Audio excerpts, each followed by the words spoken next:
Hi, Keng! Anong balita? Pwede ka bang tawag maya-maya pag-usapan ang biyahe mo sa susunod na buwan? Hintayin namin ang tawag mo. Mahal ka namin. Bye!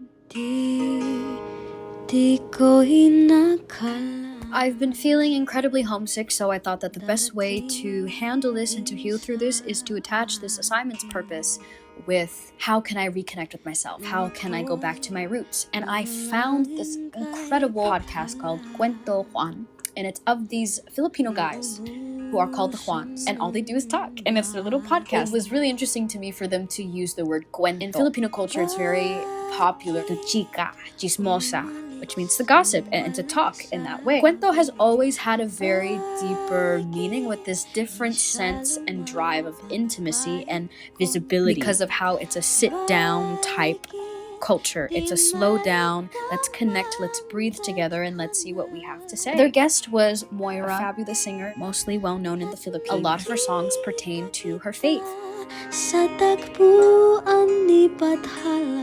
Her faith and her culture in the church has completely inspired her take on love, room for faith in her love. They go hand in hand. When I was observing the modes, like the images, music, sound effects, voice, transitions, etc., the introduction is what grappled me the most. It began with these very deep, inspirational, motivational thoughts given by previous guests. They also began with the motto of their show, which was substance over status. They really get down and dirty, and they're not afraid to. They do so with the heart.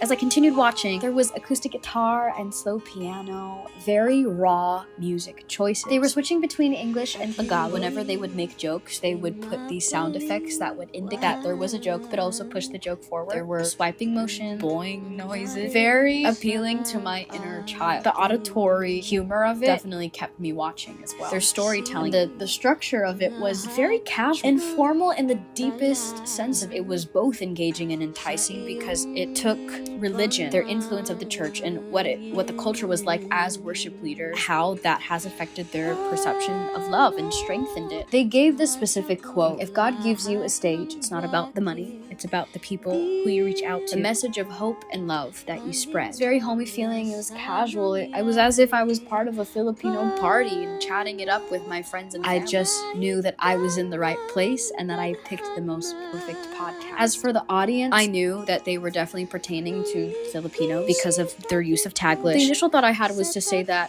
Filipinos that were only in favor of Catholicism, I wouldn't imagine that they would hold back their audience getting to know who they are as they were talking about God in relation to eliminating the aspects of our life that do not serve us. I would also say that they were speaking to Moira fans as well. She gives this phenomenal quote: rejection doesn't define my plans for you. She's talking about God. Rejection doesn't define what I have for you. You don't pave your own way, I pave your way. All you have to do is follow. To take away religion as an aspect of this, I would say that they were talking to people who needed a pick-me, a reiteration of purpose, identity, a calling. Filipinos were at the forefront of this creation process, of the speaking process, the editing, the music. They already approached this culture of community. How do we get through these obstacles together? How do we overcome this pain together? How do we take these really esteemed figures in our pop culture today, and how do we dismantle this hierarchy, get other people to know that they are also people? We are all people, and that we can acknowledge this human condition of wanting to strive, wanting to be successful,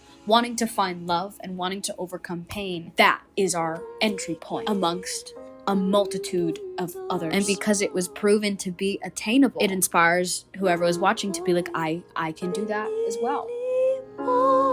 Did you call today? I didn't have time to answer it. Thank you, this is Grandpa. Love you. Thank you, bye-bye. Love you.